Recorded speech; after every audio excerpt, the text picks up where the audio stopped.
శ్రీ గణేశాయ నమః. శారదా గురుభ్యో నమః. ఈటీవీ లైఫ్ ఆధ్యాత్మిక ఛానల్ ప్రేక్షకులకు శుభోదయం. శ్రీరస్తు కార్యక్రమానికి శుభస్వాగతం. కార్యక్రమంలో శుభతిథి అంశంలో నేటి పంచాంగ వివరాలు చూద్దాం. ఆంగ్ల తేదీ 29వ తేదీ 7వ నెల 2025 సంవత్సరం మంగళవారం. స్వస్తి శ్రీ చాంద్రమాన శ్రీ విశ్వావసనామ సంవత్సరం దక్షిణాయనం. వర్ష ఋతువు శ్రావణమాసం శుక్లపక్షం పంచమి తిథి రాత్రి 12:48 వరకు, అనంతరం షష్ఠి. ఉత్తరా నక్షత్రం రాత్రి 8:35 వరకు, అనంతరం హస్తా నక్షత్రం. శివం యోగం తెల్లవారుజామున 4:58 వరకు, అనంతరం సిద్ధం యోగం. భవకరణం మధ్యాహ్నం 12:20 వరకు, అనంతరం బాలవకరణం. వర్జ్యం తెల్లవారుజామున 5:41 నుండి రేపు ఉదయం 7:24 వరకు. దుర్ముహూర్తం ఉదయం 8:30 నుండి 9:21 వరకు. తిరిగి దుర్ముహూర్తం రాత్రి 11:05 నుండి 11:55 వరకు. అమృత ఘడియలు మధ్యాహ్నం 12:56 నుండి 2:38 వరకు. నేటి రాహుకాలం మధ్యాహ్నం 3 గంటల నుండి 4:30 గంటల వరకు. యమగండం ఉదయం 9 గంటల నుండి 10:30 గంటల వరకు.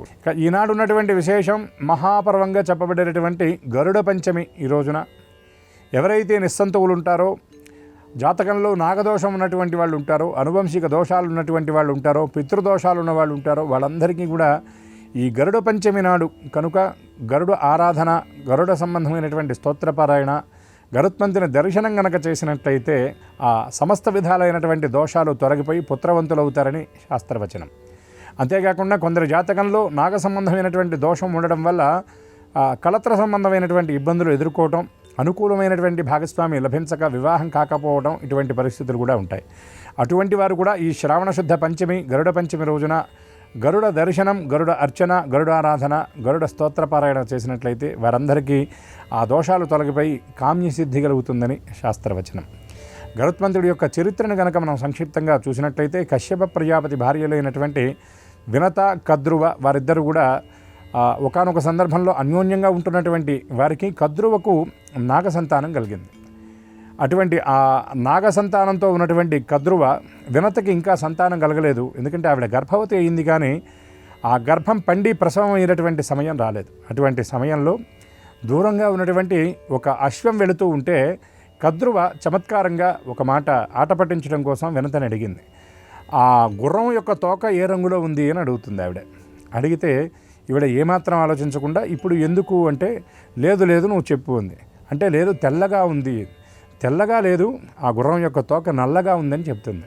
అదేమిటి తెల్లగా ఉంది కదా అంటే, లేదు చిన్న పందెం పెట్టు, నేను కనుక ఓడిపోతే నీకు దాస్యం చేస్తాను, నీవు ఓడిపోతే నాకు దాస్యం చేయాలి అని ఆ విధమైనటువంటి పందెం, ఒక చిన్న స్పర్ధ ఏర్పాటు చేస్తారు.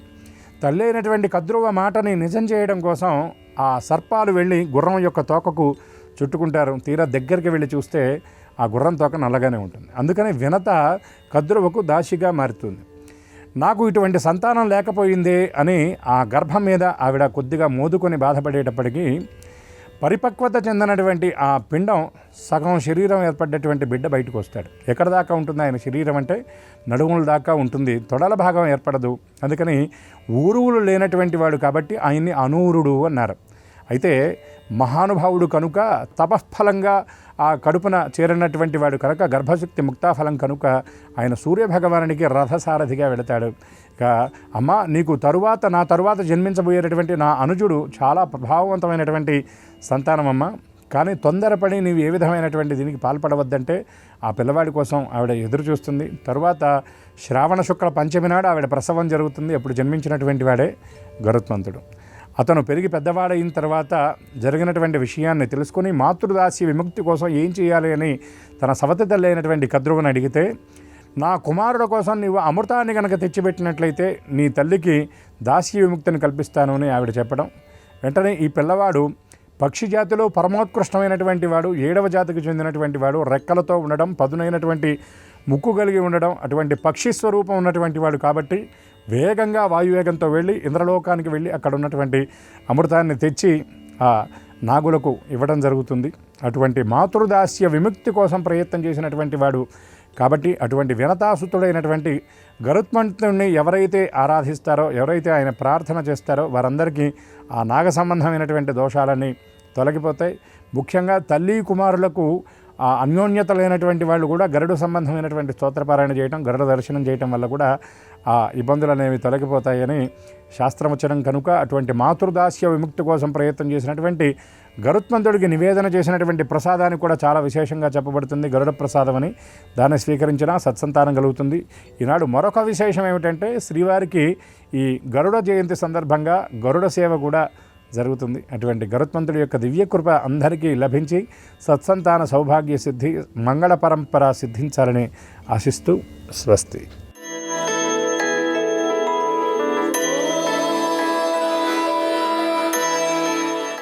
ఈటీవీ లైఫ్ ఆధ్యాత్మిక ఛానల్ ప్రేక్షకులందరికీ నమస్కారం. శ్రీరస్తు కార్యక్రమంలో గ్రహయోగం అంశానికి స్వాగతం. ఈనాటి ఈ గ్రహయోగం శీర్షికలో మేషాది ద్వాదశ రాశుల వారికి కలిగే శుభ అశుభ ఫలితాలని, అవసరమైన సందర్భాల్లో ప్రత్యామ్నాయ మార్గాలని తెలుసుకుంటారు. అంతేకాక ఏ రాశి వారికి ఏ దైవ దర్శనం శుభంకరమో, ఏ రాశి వారికి ఏ దిక్ప్రయాణం లాభకరమో, ఏ రాశివారు ఏ రంగు దుస్తుల్ని ధరించినట్లయితే సర్వకార్య పరిపూర్తి అవుతుందో, ఏ రాశి వారికి ఏ సంఖ్య అదృష్ట సంఖ్యగా నేటికి మాత్రం ఉండబోతుందో ఆ విశేషాలన్నింటినీ క్రమంగా తెలుసుకుంటారు. ఈరోజు శ్రావణ శుద్ధ పంచమి. దీన్నే నాగపంచమి, గరుడ పంచమి అని వ్యవహరిస్తారు. ఆ రెంటిలోనూ గరుడ పంచమి గురించి ఈరోజు శ్రీకరం శీర్షికలో తెలుసుకుందాం. గరుత్మంతుడు పక్షిజాతికి రారాజు, విష్ణుమూర్తికి వాహనంగా, అంతేకాక నిరంతరం శ్రీహరి సేవా పరాయణుడిగా గరుత్మంతుడికి ఎంతో ఘనత ఉంది. అపార శక్తియుక్తులకి, అనితర సాధ్యమైనటువంటి వేగానికి గరుడు సంకేతం. వేదాత్మ విహగేశ్వర అంటారు. వేదస్వరూపినిగా ఖగరాజుని సంభావిస్తారు. పన్నిద్దరాళ్వార్లో మధురకవి ఆళ్వార్ గరుత్మంతుడి అంశలో ఆవిర్భవించాడు అని వైష్ణవ సంప్రదాయం వివరిస్తోంది. వైనతేయుడు, ఖగాధిపతి, ఖగేశ్వరుడు, నాగాంతకుడు, విష్ణురథుడు, సుపర్ణుడు, పన్నగాశనుడు, ఇలా గరుత్మంతుడికి ఎన్నో నామాంతరాలు ఉన్నాయి. దేవేంద్రుడిని ఓడించి అమృతాన్ని సాక్షాత్తుగా తానే తెచ్చి సవతి తల్లికి ఇచ్చి తన కన్నతల్లి వినతకు దాస్యముక్తిని కలిగించిన మాతృభక్తి పరాయణుడు గరుత్మంతుడు. తన తల్లికి దాస్యముక్తిని కలిగించిన ఉత్తమ పుత్రుడు ఇదిగో ఈ గరుత్మంతుడు. ఈ పంచమి, శ్రావణ శుద్ధ పంచమి, ఆ గరుడ పంచమిగా ఈ కారణంగా వ్యవహరింపబడుతుంది. ఈ పర్వదినాన్ని వ్రత సంవిధానంతో నిర్వహించుకునే ఆచారం లోకంలో ఉంది. వ్రతరత్నాకరం, గరుడ పురాణం గ్రంథాల్లో గరుడ పంచమి వ్రత ప్రస్తావన స్పష్టంగా కనిపిస్తూ ఉంటుంది. గరుడ పంచమి నాడు పూజా మందిరంలో గరుడుని చిత్రపటాన్ని ఉంచి ఆయన గొప్పదనాన్ని వివరించుకుంటూ నెమరు వేసుకుంటూ పూజాధికాల్ని నిర్వహించుకోవాలి. చక్కని పొంగల్ని నివేదన చేయడం అవసరం. ఈ గరుడ పంచమి వ్రత ఆచరణం వల్ల కుటుంబానికి సర్వసౌఖ్యాలు చేకూరుతాయనేది అనుభవంలో కనిపిస్తున్న సత్యం. ముందుగా పంచాంగాన్ని చూస్తే ఈరోజు శ్రావణ శుద్ధ పంచమి, మంగళవారం, నక్షత్రం ఉత్తర ఫల్గుని.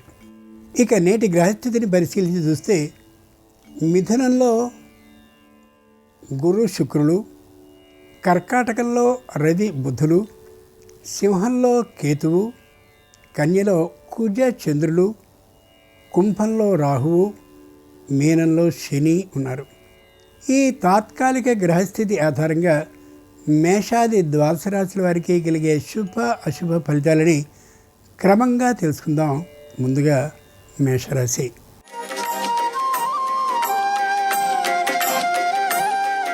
ఈరోజు మేషరాశి వారి ఫలితాలని పరిశీలించి చూస్తే రుణాన్ని ఏమాత్రమూ తీసుకునే అవకాశాలు ఉండవు. ఎవరైనా పెట్టుబడి కోసమని చెప్పి రుణాన్ని లేదా స్వయంగా కొంత సొమ్ముని ఇవ్వబోతే దాన్ని తిరస్కరించడం చాలా మంచిది. ఇంకొకరి సొమ్ముని తీసుకుని వ్యాపారంలో వారిని భాగస్వామిగా చేర్చుకున్నా చేర్చుకోకపోయినా వ్యాపారంలో ఆ సొమ్ముని వినియోగించడం వల్ల ఇబ్బందులు కలిగే అవకాశం పుష్కలంగా ఉంది. ప్రతి పనిని కూడా ఆలోచన చేసి మాత్రమే ప్రారంభిస్తారు తప్ప యథా ఆలాపంగా ఏ విధమైనటువంటి పని చేయకుండా ఉండడం ఉత్తమం. మంగళ గౌరీ వ్రతం సందర్భంగా మేషరాశి వారు గౌరీదేవిని పూజించి పాయసాన్ని నైవేద్యంగా సమర్పించినట్లయితే వ్యాపారంలో శుభవార్త వినే అవకాశం ఉంటుంది. తూర్పు దిక్ ప్రయాణం అనుకూలం. కలిసొచ్చే రంగు తెలుపు. అదృష్ట సంఖ్య 2.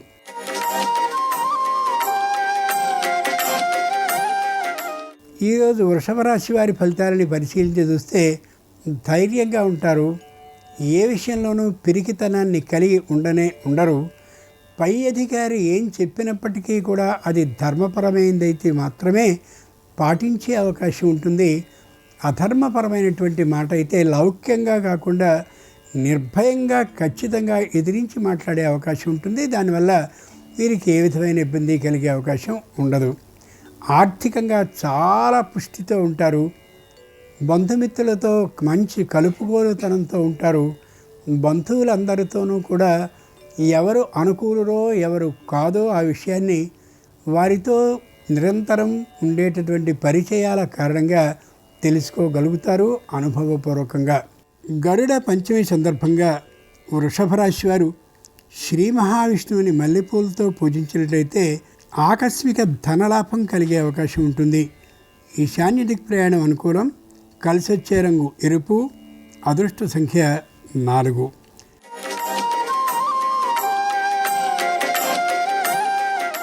ఈరోజు మిథున రాశి వారి ఫలితాలని పరిశీలించి చూస్తే ఉద్యోగంలో ఒత్తిడి శ్రమ మరింతగా ఉండే అవకాశం ఉంది. అంత పనిని చేయలేను అని అన్నప్పటికీ కూడా క్రొత్తగా ఉద్యోగుల్ని నియమించకుండా ఆ పని భారాన్ని కూడా వీరి చేతనే చేయించే పరిస్థితి ఉండొచ్చు.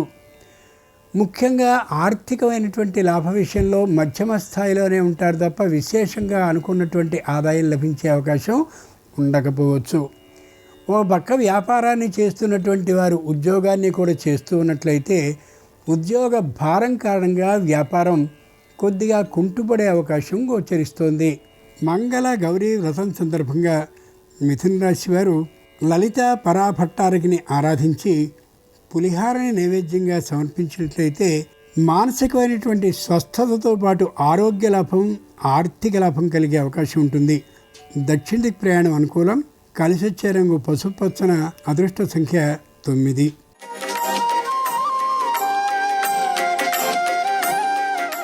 ఈరోజు కర్కాటక రాశి వారి ఫలితాలని పరిశీలన చూస్తే ఆనందంగా ఉంటారు.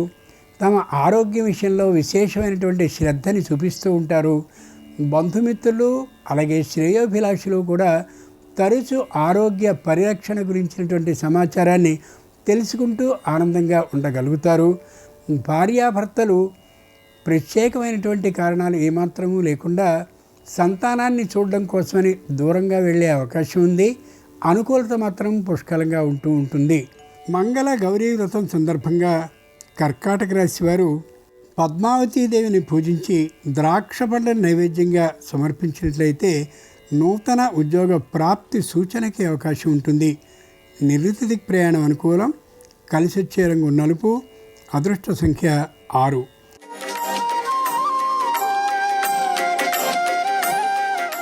ఈరోజు సింహరాశి వారి ఫలితాలని పరిశీలించి చూస్తే లోపల పిరికితనం ఉన్నప్పటికీ కూడా పైకి మాత్రం చెప్పలేనంతటి ధైర్యం కలిగిన వారుగా ఉంటారు. చేసేటటువంటి వృత్తి ఉద్యోగ వ్యాపారాల్లో కొద్దిపాటి ఇబ్బందులు ఉన్నప్పటికీ కూడా పైకి ఏమాత్రము తేలకుండా ధైర్యంగా ఉన్నట్లుగానే కనిపిస్తారు. ఆర్థికమైనటువంటి ఇబ్బంది మధ్యమంగా ఉన్నప్పటికీ కూడా ఆ విషయాన్ని పొక్కనీయకుండా తగినటువంటి జాగ్రత్తలతో ఉంటారు. గరుడ పంచమి సందర్భంగా సింహరాశి వారు కళ్యాణ వెంకటేశ్వర స్వామి వారిని పసుపు అక్షతలతో పూజించినట్లయితే వివాహ అవకాశాలు స్పష్టంగా గోచరిస్తాయి. పశ్చిమ దిక్ ప్రయాణం అనుకూలం. కలిసొచ్చే రంగు నీలం. అదృష్ట సంఖ్య 7.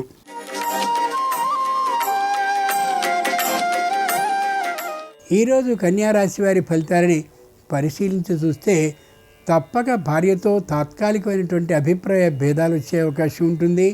వారిని బుజ్జగించి త్రోవకి తెచ్చుకోవడం మంచిది తప్ప ఎదిరించి గట్టిగా మరో తీరుగా ప్రవర్తించి వారిని తోవలోకి తెచ్చుకోవడం అసాధ్యం. ఉన్నటువంటి కీర్తి ప్రతిష్టలు తొలగిపోకుండా ఉండేలా నిదానమైనటువంటి శైలిలో వ్యవహరించడం ఇంటా బయట కూడా చాలా చాలా మంచిది. ఆర్థికమైనటువంటి ఖర్చు ఏమాత్రం చేసినప్పటికీ కూడా దాన్ని నమోదు చేసుకుంటూ చేయడం మంచి తప్ప యథా ఆలాపంగాను స్వేచ్ఛగాను ఓ నియంత్రణ లేకుండాను చేయడం ఏమాత్రపు మంచి పని కాకపోవచ్చు. శ్రావణ మంగళవారం సందర్భంగా కన్యారాశి వారు దుర్గాదేవిని పూజించి పానకం వడపప్పుని నైవేద్యంగా సమర్పించినట్లయితే నూతన ఉద్యోగంలో భద్రత సిద్ధించే అవకాశం ఉంటుంది. వాయవ్యదిక్ ప్రయాణం అనుకూలం. కలిసొచ్చే రంగు ఆకుపచ్చన. అదృష్ట సంఖ్య 8.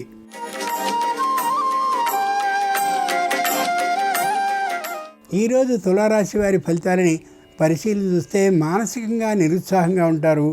శారీరకమైనటువంటి ఆరోగ్యపరంగా దృఢంగా ఉండగలుగుతారు. తల్లిదండ్రులతో కూడా తాత్కాలికమైనటువంటి విరోధభావాన్ని కలిగి ఉంటారు. అతి ముఖ్యంగా తల్లితో విశేషమైనటువంటి వ్యతిరేక భావం కలిగి ఉంటారు. అది ఏమాత్రం సరైనటువంటి అంశం కాకపోవచ్చు. నూతనంగా కట్టిస్తున్నటువంటి ఇల్లు కానీ లేదా కొత్తగా కట్టినటువంటి ఇల్లుని తీసుకునేటటువంటి విషయంలో కానీ పెద్దల అనుభవాన్ని పెద్దల ఆలోచనని పరిగణలోనికి తీసుకోవడం చాలా అవసరం. మంగళగౌరి వ్రతం సందర్భంగా తులారాశి వారు ఈ రోజున పార్వతీదేవిని ఆరాధించి ఆమెకు నూతన వస్త్రాలని సమర్పించినట్లయితే తప్పక సంతాన లాభ సూచన కలిగే అవకాశం ఉంటుంది. ఉత్తర దిక్ ప్రయాణం అనుకూలం. కలిసొచ్చే రంగు పసుపు పచ్చన. అదృష్ట సంఖ్య 5.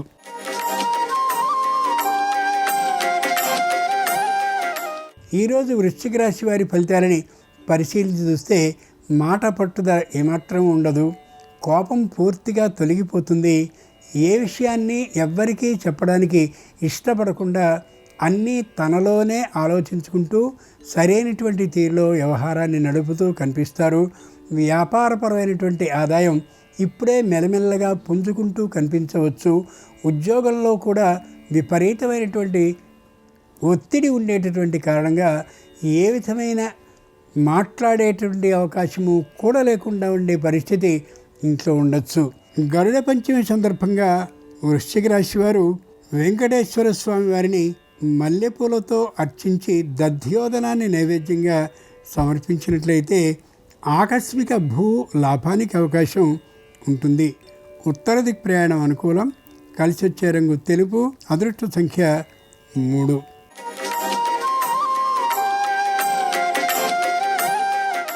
ఈరోజు ధనురాశి వారి ఫలితాలని పరిశీలన చూస్తే గ్రహబలం అంతగా అనుకూలించినటువంటి కారణంగాను దైవబలం పుష్కలంగా ఉన్నటువంటి కారణంగాను ఆపద తాత్కాలికంగా వచ్చినట్లుగా వచ్చి వెంటనే తొలగిపోతుంది. అలాగని ధైర్యంగా అన్ని పనుల్ని చేయరాని వాటిని కూడా చేయడం ఏమాత్రము సరైనటువంటి పని కాకపోవచ్చు. తప్పక అనుకూలమైనటువంటి ఆలోచనతో కుటుంబ సభ్యులతో ఉండడం మంచిది తప్ప తమంత తాముగా ధైర్యంగా ఎదిరించి పనుల్ని చేయడం వల్ల ఇబ్బందులు పుష్కలంగా కలిగే అవకాశం ఉందనే మాటని మర్చిపోకూడదు. గరుడ పంచమి సందర్భంగా ధనురాశి వారు శ్రీ లక్ష్మీ నృసింహస్వామి వారిని సన్నజాజులతో పూజించినట్లయితే రావలసిన బకాయిలన్నీ వసూలు అవ్వడమే కాకుండా సంపూర్ణమైనటువంటి పెట్టుబడి వ్యాపారానికి లభించే అవకాశం ఉంది. ఉత్తర దిక్ ప్రయాణం అనుకూలం. కలిసొచ్చే రంగు తెలుపు. అదృష్ట సంఖ్య 3.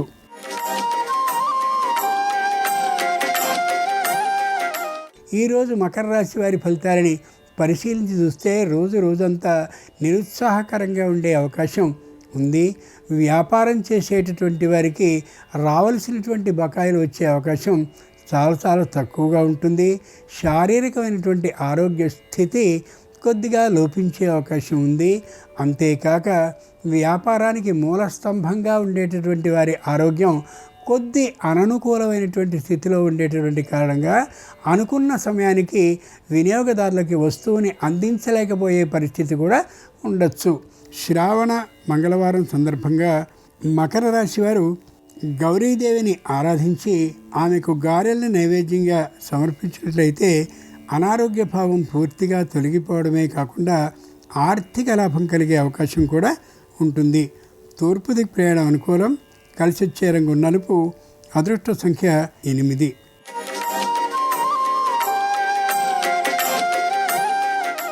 ఈరోజు కుంభరాశి వారి ఫలితాలని పరిశీలించి చూస్తే ఏ విషయాన్ని మీద నిర్ణయాన్ని తీసుకోవాలన్నా కుటుంబ సభ్యులందరి సమక్షంలో మాత్రమే నిర్ణయాన్ని తీసుకుంటారు.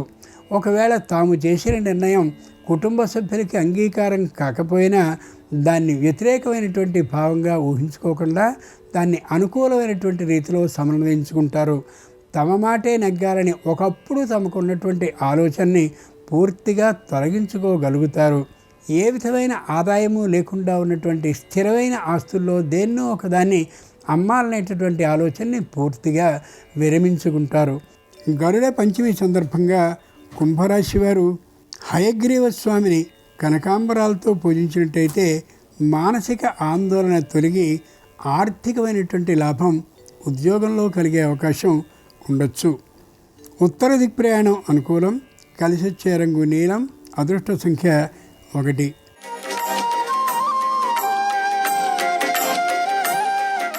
ఈరోజు మీనరాశి వారి ఫలితాలని పరిశీలించి చూస్తే చాంచల్యమైనటువంటి స్థితిలో ఉంటుంది బుద్ధి. ఏ విధమైన ఆలోచన స్థిరంగా ఉండే అవకాశం ఉండకపోవచ్చు. ఆస్తులన్నిటి విషయంలోనూ కూడా అన్యాక్రాంత స్థితి కలగకుండా ఉండేందుకు తగినటువంటి జాగ్రత్తల్ని తీసుకున్న కారణంగా ఏ ఆస్తి కూడా అన్యాక్రాంతమయ్యే విధానమే ఉండదు. తక్కువ మూల్యంలోనే వస్తుంది కదా అనే అభిప్రాయంతో దగ్గరగా ఉండేటటువంటి పొలాన్ని కానీ స్థలాన్ని కానీ ఏమాత్రమూ తీసుకునే అవకాశం ఆలోచన ఉండదు. అది చాలా సరైనటువంటి నిర్ణయం కూడా. మంగళ గౌరీ వ్రతం సందర్భంగా మీనరాశి వారు గణపతిని బిల్వదళాలతో ఆరాధించినట్లయితే ఆగిన పనుల్లో శీఘ్రమైనటువంటి కదలిక కలగడమే కాకుండా రావాల్సినటువంటి సొమ్మంతా కూడా వచ్చి వ్యాపార అభివృద్ధికి అవకాశం కలుగుతుంది. ఈ శాంతిక్ ప్రయాణం అనుకూలం. కలిసి వచ్చే రంగు తెలుపు. అదృష్ట సంఖ్య 2. ఇవి ఈనాడు ద్వాదశ రాశుల వారికి కలిగే శుభ అశుభ ఫలితాలు. ఈరోజు గరుడ పంచమి అయినటువంటి సందర్భంగా ఆ గరుడిని సంపూర్ణ అనుగ్రహం సర్వరాశుల వారికి కలగాలని హృదయపూర్వకంగా ప్రార్థిస్తూ స్వస్తి.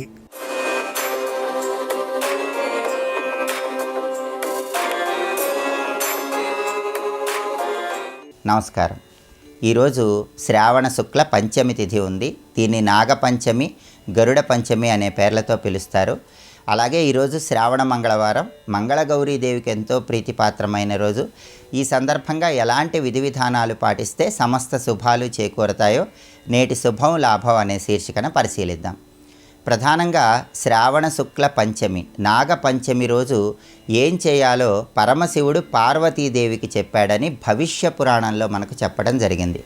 శివుడు పార్వతీదేవికి ఏం చెప్పాడంటే, ఎవరైతే శ్రావణ శుక్ల పంచమి నాడు గుమ్మానికి ఇరువైపులా గోమయంతో సర్పరూపులను గీసి ఆ సర్పరూపులను పూజిస్తారో వాళ్ళకి సంపూర్ణంగా కాలసర్పదోషాలు, రాహుకేతు దోషాలు అన్నీ తొలగింపజేసుకొని సమస్త శుభాలు చేకూరతాయని శివుడు పార్వతికి వివరించాడని భవిష్య పురాణంలో చెప్పడం జరిగింది. కాబట్టి ఈరోజు అందరూ కూడా నాగపంచమి సందర్భంగా స్నానం చేసిన తర్వాత మీ ఇంటి గుమ్మానికి ఇరువైపులా గోడల మీద గోమయంతో నాగదేవతల రూపును గీయండి. గోమయంతో నాగదేవతల రూపును గీయటం వీలు కాకపోతే తడి గంధంతో కానీ తడి పసుపుతో కానీ నాగదేవతల రూపును గుమ్మానికి ఇరువైపులా గోడల మీద గీయండి. ఆ రూపుకి దూర్వాలు అంటే గరికపోచలు, అక్షింతలతో పూజ చేయండి. సంపంగి పూలతో పూజ చేయండి. అలా చేస్తే ఉత్తమ ఫలితాలు కలుగుతాయని స్కాంద పురాణంలో చెప్పారు. అలా పూజ చేసిన తర్వాత కర్పూర హారతి ఇచ్చి వాటికి తీపి పదార్థాలు నైవేద్యంగా సమర్పించండి. దీనివల్ల సంపూర్ణంగా సర్పదోషాల నుంచి సులభంగా బయటపడవచ్చు. అలాగే నాగపంచమి సందర్భంగా దగ్గరలో ఉన్న పుట్ట దగ్గరకు వెళ్ళి పుట్టలో పాలు పోసేటప్పుడు ఆవు పాలల్లో పంచదార, ఆవు నెయ్యి కలిపి ఆ ఆవు పాలు పుట్టలో పోయండి. ఆ తర్వాత గోధుమ రవ్వతో తయారు చేయబడిన పదార్థాలు పుట్ట దగ్గర నైవేద్యంగా సమర్పించండి. నాగపంచమి సందర్భంగా ఈ ప్రత్యేకమైన నైవేద్యాన్ని పుట్ట దగ్గర సమర్పించడం ద్వారా కాలసర్పదోషాలు, రాహుకేతు దోషాల నుంచి సులభంగా బయటపడవచ్చు. అలాగే ఈరోజు గరుడ పంచమి అనే పేరుతో కూడా జరుపుకోవటం అనాదిగా వస్తున్న సంప్రదాయం. కాబట్టి దగ్గరలో ఉన్నటువంటి విష్ణు సంబంధమైన ఆలయానికి వెళ్ళండి. విష్ణుమూర్తి ఆలయంలో ధ్వజస్తంభాన్ని గరుడ ధ్వజము అంటారు. కాబట్టి విష్ణు సంబంధమైన ఆలయం రాముడు, కృష్ణుడు, నరసింహస్వామి, వెంకటేశ్వర స్వామి ఇలా విష్ణు సంబంధమైన ఆలయానికి వెళ్ళి ధ్వజస్తంభం దగ్గర దీపాన్ని వెలిగించండి. దానివల్ల గరుడ పంచమి సందర్భంగా విశేషమైన శుభము లాభము చేకూరతాయి. అలాగే శ్రావణ మంగళవారం మహిళామణులందరూ కూడా మంగళగౌరీ వ్రతాన్ని ఆచరించుకుంటారు. అయితే శ్రావణ మాసంలో గౌరీ కుంకుమ వ్రతము అనే ఒక ప్రత్యేకమైన వ్రతాన్ని శ్రావణ మంగళవారాలు ఆచరించినట్లయితే అష్టైశ్వర్యాలు భోగభాగ్యాలు కలుగుతాయని స్కాంద పురాణంలో చెప్పారు. శ్రావణ మంగళవారం సందర్భంగా ఈ గౌరీ కుంకుమ వ్రతాన్ని ఎలా ఆచరించాలంటే, మీ గృహంలో పూజా మందిరంలో మహిళలు తమలపాకులో పసుపు ముద్ద ఉంచి ఆ పసుపు ముద్దను గౌరీదేవి స్వరూపంగా భావించుకుంటూ కుంకుమతో పూజ చేస్తూ గౌరీదేవి 108 నామాలు చదవాలి. బెల్లం ముక్క నైవేద్యం సమర్పించాలి. మళ్ళీ వచ్చే శ్రావణ మాసంలో వచ్చే మంగళవారం నాడు 13 మంది ముత్తైదువులను గృహానికి పిలిచి ఆ 13 మంది ముత్తైదువులకి కుంకుమ భరిణ నల్ల పూసలు ఉంచి తాంబూల వాయనం ఇవ్వాలి. ఇలా చేస్తే గౌరీ కుంకుమ వ్రతం పూర్తవుతుంది. దీనివల్ల కుటుంబంలో అష్టైశ్వర్యాలు భోగభాగ్యాలు వెల్లి విరుస్తాయని ధర్మశాస్త్ర గ్రంథాలు తెలియజేస్తున్నాయి. అలాగే రేపు శ్రావణ మాసంలో వచ్చే బుధవారం సందర్భంగా విష్ణువుని ఏ విధంగా పూజించాలో, కల్కి జయంతి సందర్భంగా ఎలాంటి విధి విధానాలు పాటిస్తే సమస్త శుభాలు చేకూరతాయో రేపటి శుభం లాభం అనే శీర్షికన పరిశీలిద్దాం. నమస్కారం. ఈ కార్యక్రమాన్ని తిరిగి చూడాలనుకుంటే www.youtube.com/ETV Life Spiritual లో చూడవచ్చు.